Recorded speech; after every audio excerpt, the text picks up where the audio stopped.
Hi, I'm Rob from Laserdog Games. Death Run TV, our biggest game to date, is just around the corner and we cannot wait for that to be released. The development of that game was pretty stressful at times. There's only 2 of us and it ended up being a much larger game than we had planned. It was a dream game for us. We've wanted to make it for years. I loved making the music for it. But this video is about what we did immediately after our contract for that game ended. To be really blunt, we were pretty screwed. We've been making games full time now for around 8 years. We've been lucky, as when we've released games, they've usually made just the right amount of money for us to fund the next game. As there's only 2 of us, our outgoings are mainly our personal salaries, then office rent and rates, equipment and various software subscriptions.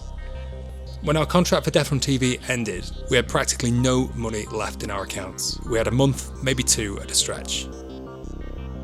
It's always been in the back of our minds that one day we'll have to paint over our logo in the office and move out, pack up shop, the end of Laserdog.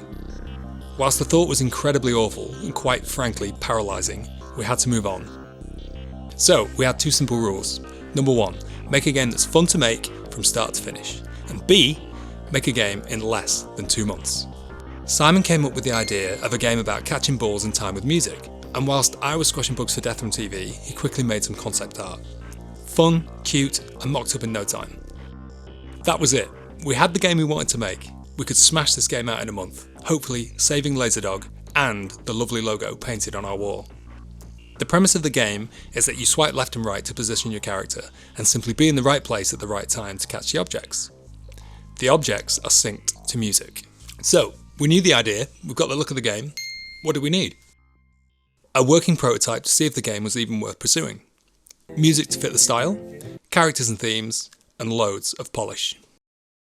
So, music. You'd think we'd work on the prototype first to see if it was even fun to play, but I felt confident and inspired enough to crack on with the first song. I sat at my piano to write the first song.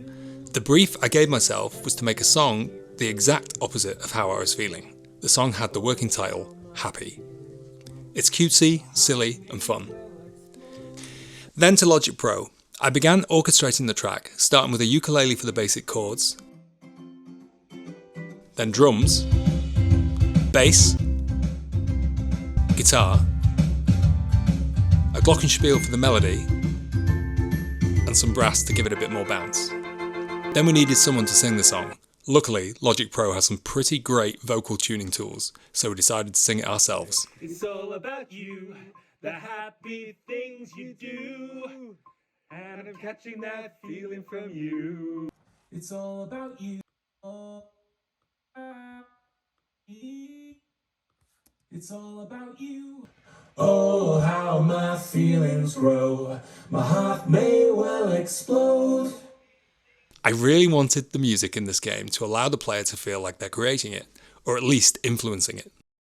I split up the stems of the track so I could layer up the whole song in game.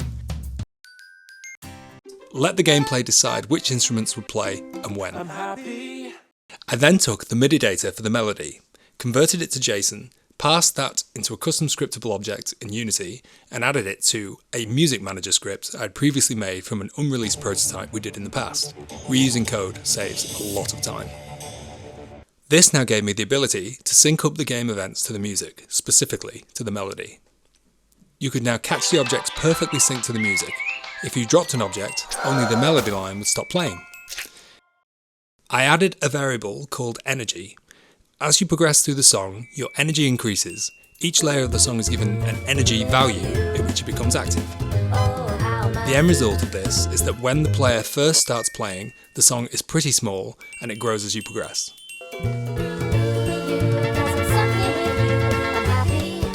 Meanwhile, Simon set off developing characters and themes for the music I was creating.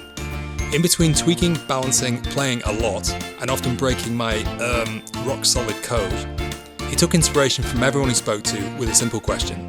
What can you think of that catches stuff, and what stuff would it catch?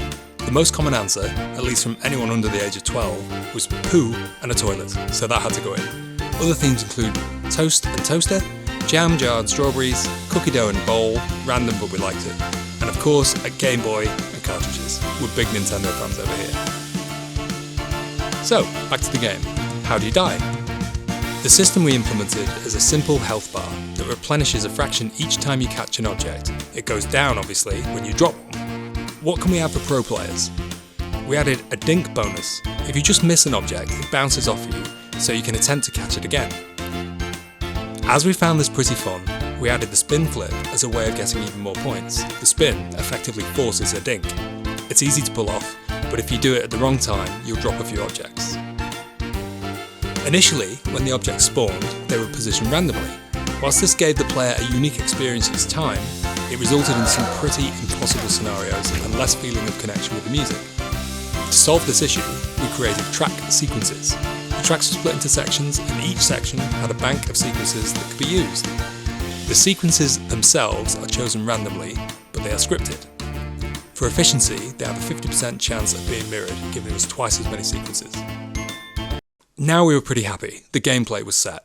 We began working on more music, more songs, more themes, polish, adding leaderboards and achievements, and one last feature that I wanted to add into a game ever since I played the Game Boy camera way back when. Oh! It's all about you. Love it, it's so silly. Woo! The game was done. The game took 3 weeks to complete. That's a record for us.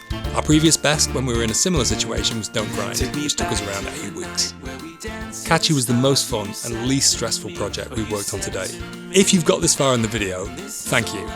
CATCHEE is free to download and supported by opt-in ads and interstitial ads. We're planning on adding an in-app purchase to disable all ads, effectively turning it into a premium game.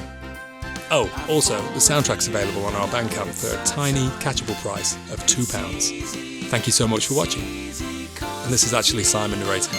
Rob bottled it. It's really aggressive. Let me read that again. I don't want to say it like that. It's horrible. It's horrible. Rob bottled it. Take me back to the night where we danced to the stars, and you said to me, oh, you said to me, and this is all I want, this is all I need, just you and me.